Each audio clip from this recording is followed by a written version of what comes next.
muito bem-vindo aqui no nosso canal Jaboque. Vamos orar. Não se esqueça de se inscrever caso não seja inscrito. Se quiser receber as nossas novidades, graças a Deus todos os dias estamos postando estudos novos. Aí você ativa o sininho, faça seu comentário, faça perguntas. Nós estamos abertos a respostas. Dá seu like, mas principalmente, eu vou falar novamente, compartilhe. Para juntos ganharmos almas, para juntos edificarmos vida e para juntos podermos fazer essa grande obra para o nosso Deus Todo-Poderoso. Nós vamos falar sobre uma advertência que Jesus fez, por que não dizer para nós até o dia de hoje? Se trata de uma mulher, de algo muito sério, de algo muito importante. Nós veremos logo após a vinheta.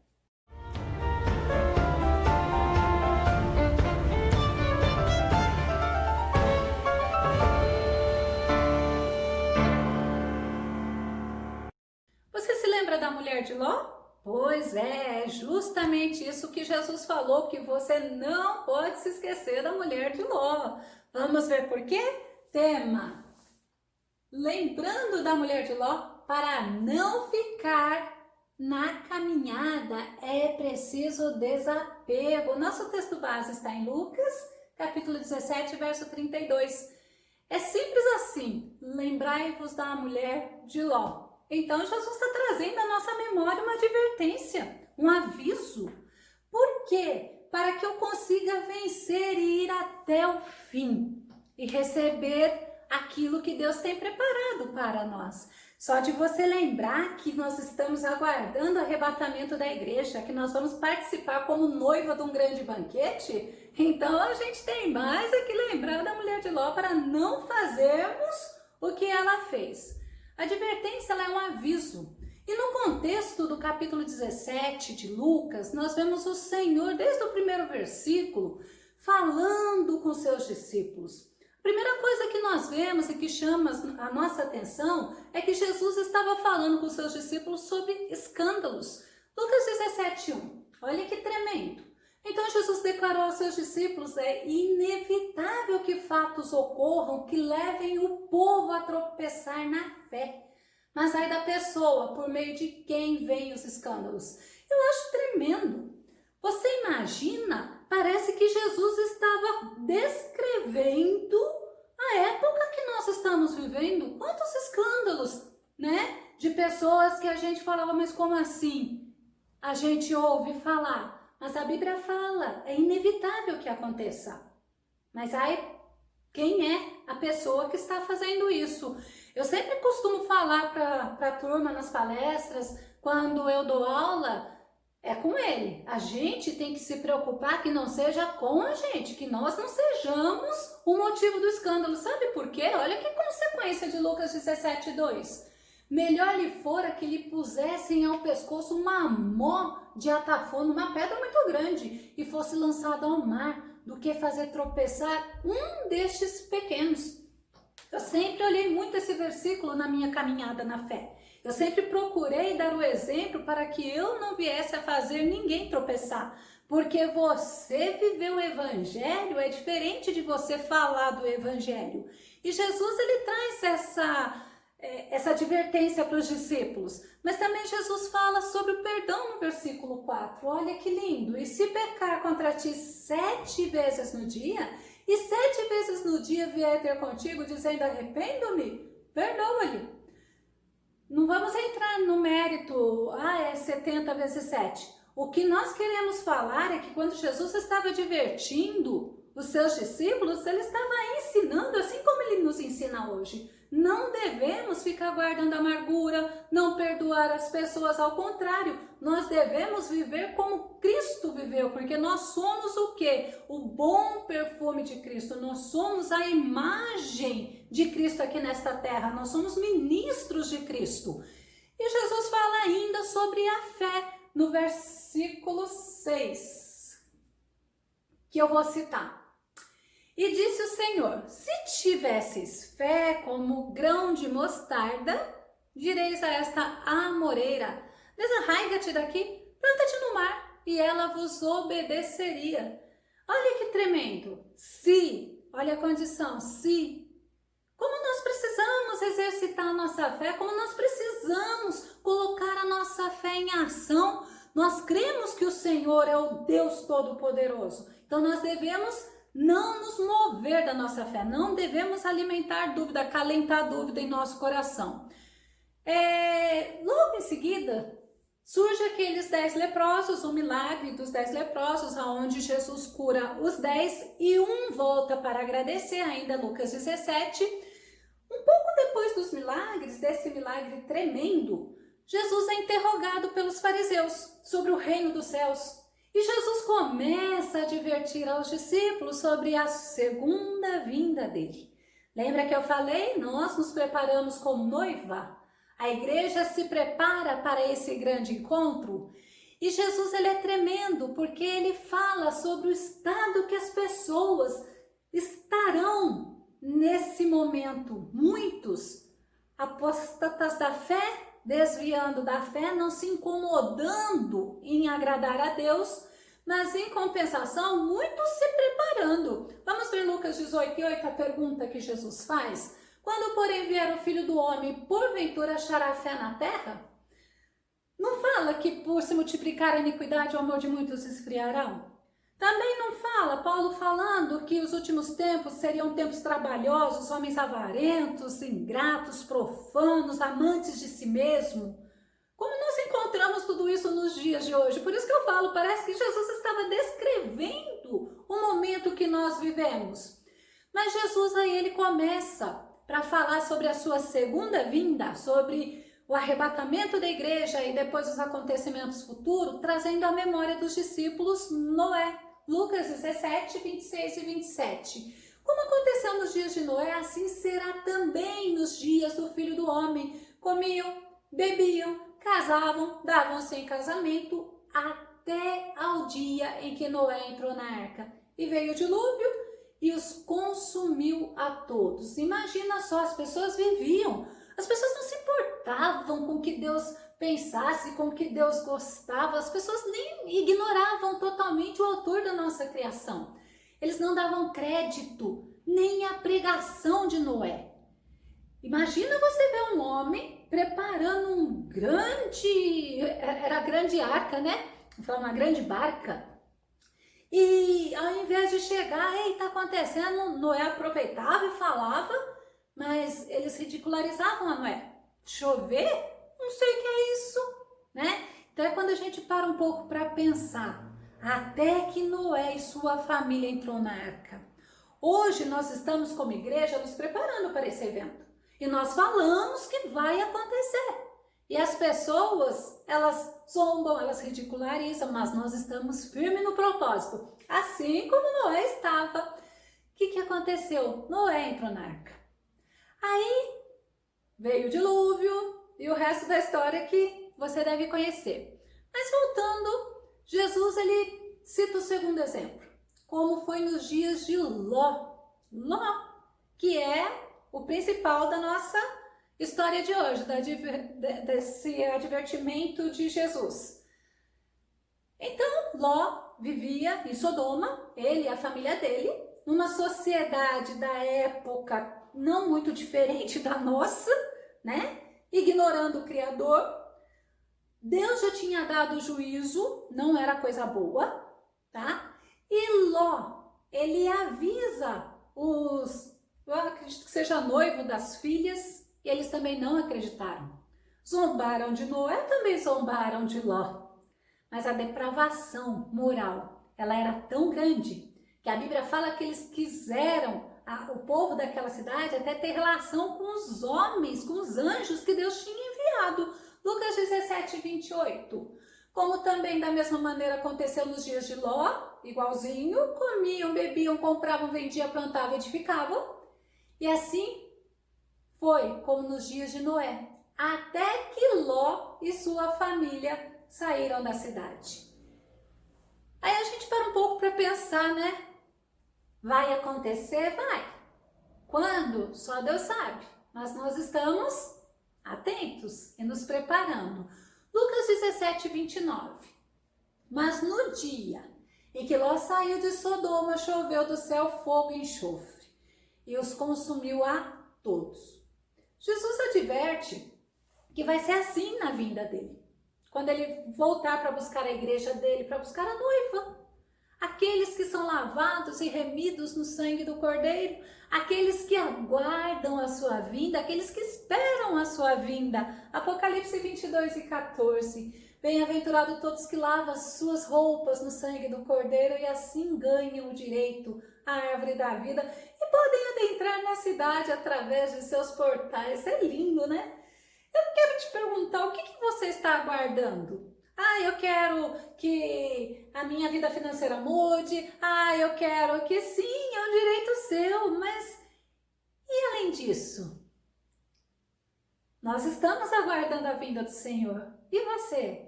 Apocalipse 21:27. Falando sobre a cidade, nela jamais entrará qualquer coisa impura, tampouco alguém que pratique ações vergonhosas ou mentirosas, mas unicamente aqueles cujo nome estão gravados no livro da vida do Cordeiro. Como que o nome é gravado no livro da vida do Cordeiro? Quando nós aceitamos a Jesus como único e suficiente Salvador. Lembra que o Espírito Santo vem habitar em nós e o nosso nome é lá, escrito no livro da vida do Cordeiro. E Jesus, então, ele adverte que nós tenhamos na memória as atitudes da mulher de Ló. Nós não podemos nos esquecer, até porque muitas das vezes disso pode estar dependendo da vida eterna nossa. O que ela fez, a consequência da desobediência dela foi terrível. Quem era essa mulher de Ló, então? Óbvio, era casada com Ló. Ló era sobrinho de Abraão. Está lá no Antigo Testamento. E é interessante que Jesus cita ela e nos traz a memória.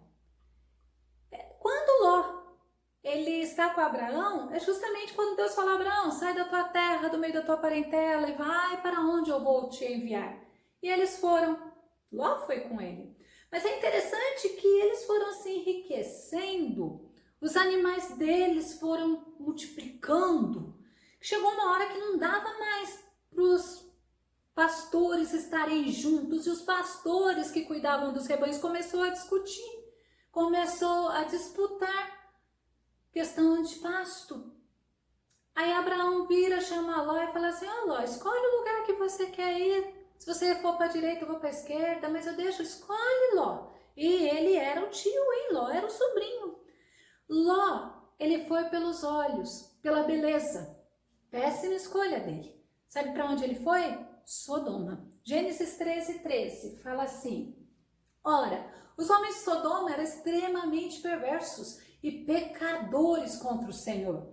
É lógico que Ló não sabia disso, mas ele foi e se acomodou.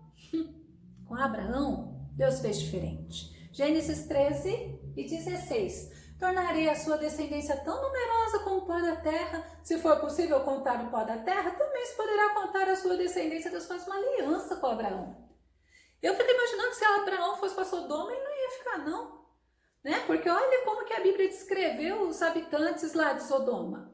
E certa vez aconteceu uma guerra. E os reis foram lá dessa guerra e venceram Sodoma. Venceram eles e levaram todos cativos, os bens de Ló, a família de Ló, tudo que Ló tinha. E um escapou e foi correndo contra Abraão. Abraão juntou 318 homens. E com 318 homens, ele pelejou contra exércitos e ganhou. Gênesis 14:16. É tão tremendo quando Deus está conosco, né? E aí diz assim: recuperou todos os bens e trouxe de volta seu parente Ló com tudo que possuía, juntamente com as mulheres e o restante dos prisioneiros. Quem que estava junto? A mulher de Ló. É isso que é interessante. Por quê? Porque ela vivenciou muitas e muitas bênçãos de Abraão.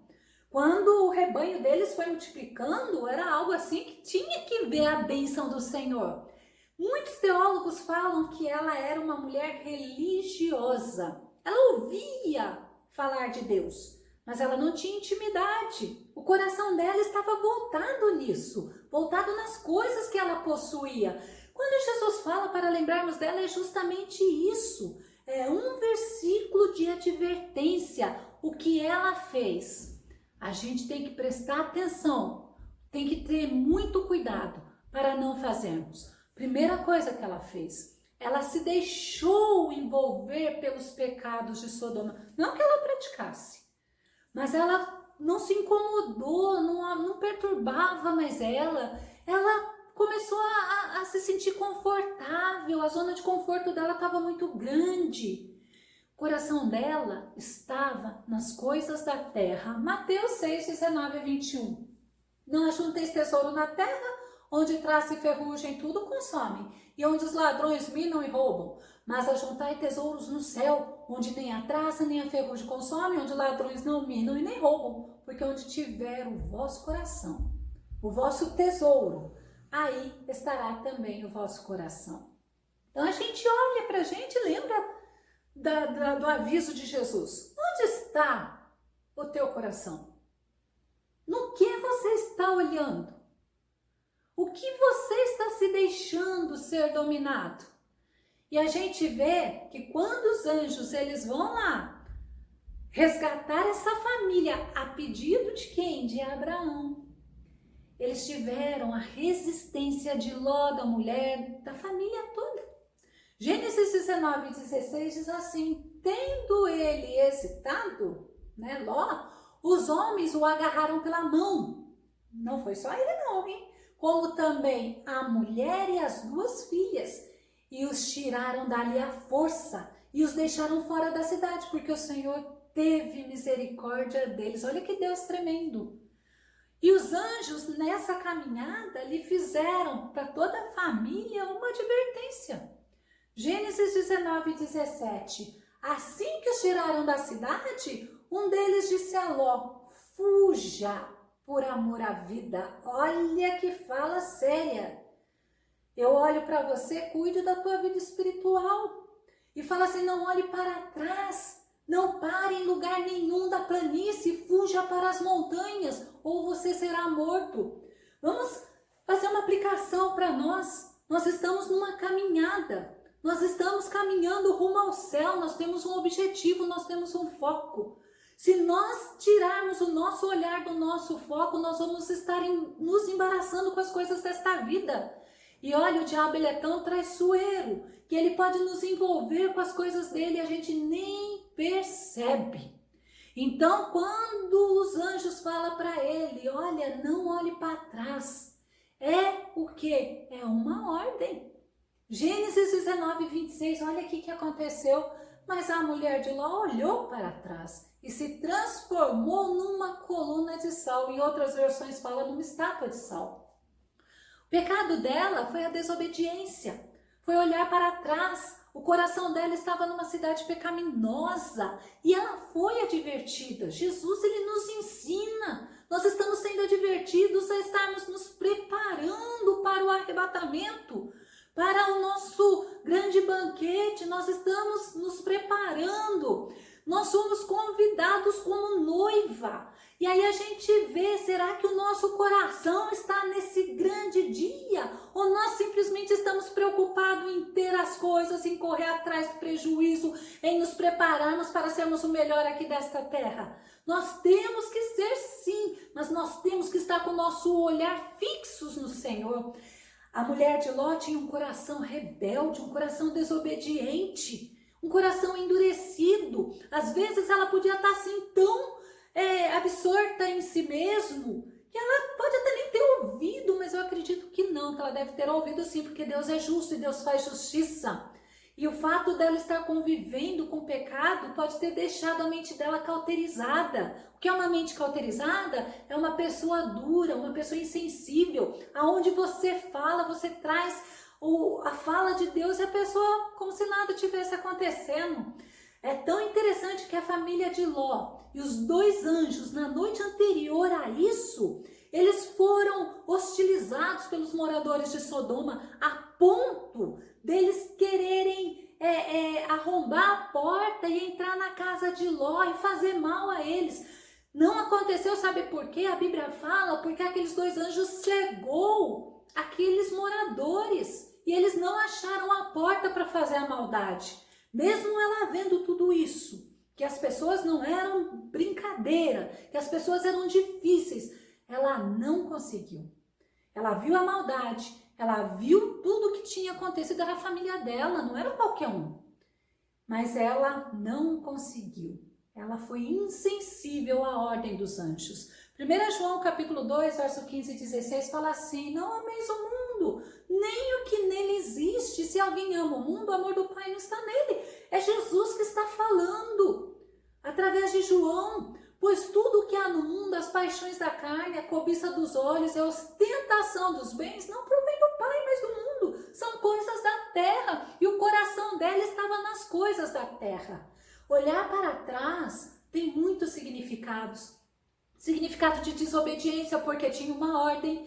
Um coração endurecido, porque fez aquilo que queria. Uma obstinação, que é o que eu quero e acabou, ponto final. Vimos que não tinha temor a Deus. Um coração duvidoso, porque não? Será que vai acontecer mesmo? Será que realmente vai ser destruído? Ou o coração dela ficou, eu vou perder tudo, e agora? Né? Ela valorizou mais o que ela tinha, as coisas dela, as posses dela, tudo que estava ficando para trás. Ela valorizou mais o ter do que o ser salvo. Escapa-te por tua vida, a gente vê isso. Ela desprezou a promessa de Deus. O coração dela estava dividido. Qual foi a consequência? Ela virou uma estátua de sal. Para ela acabou. E a gente vê Lucas 16 e 13. Nenhum servo pode devotar-se a dois senhores, não dá para ter coração dividido. Não dá para ser religioso, pois odiará um e amará outro, ou dedicar-se a um e desprezará o outro. Nós temos que estar com o coração inteiro, com o coração dedicado, com reverente culto a Deus. Embora nós não saibamos muita coisa sobre a mulher de Ló, somente isso que a Bíblia fala, nós sabemos que nós não podemos repetir o comportamento dela. Foi uma advertência de Jesus nos trazendo à memória que devemos servir a Ele sinceramente, com o coração inteiro, não pode ser dividido, que devemos estar com o nosso olhar fixo na promessa da vinda do Senhor. Por quê? Porque aquele que prometeu que vai voltar, ele vai voltar. Lucas 9,62, ninguém que lança a mão do arado e olha para trás é apto para o reino de Deus. Nós temos que estar com o nosso olhar fixo na promessa do Senhor. Hebreus 10, 37 e 38, porque ainda um pouquinho de tempo e o que há de vir virá e não tardará. Mas olha o que a palavra fala. Mas o justo viverá pela fé. Nós somos justificados em Cristo. Nós nos tornamos justos. Jesus nos declara justo. E olha ainda o que ele fala. E se recuar, a minha alma não tem prazer nele. Que o Senhor Jesus venha te ajudar. Que o Senhor Jesus venha trazer à tua memória quem foi a mulher de Ló, e que você não caia na mesma armadilha. Não cometa os erros que ela cometeu, porque disso depende a vida eterna. Presta atenção e seja prudente, seja cauteloso, seja cuidadoso. Que o Senhor Jesus te abençoe, que o Senhor Jesus te guarde, te ajude. Nós estamos nos preparando para um grande encontro com Jesus nos ares. Fica com Deus. Até o nosso próximo estudo aqui no nosso canal. Jaboque, vamos orar. Deus te abençoe.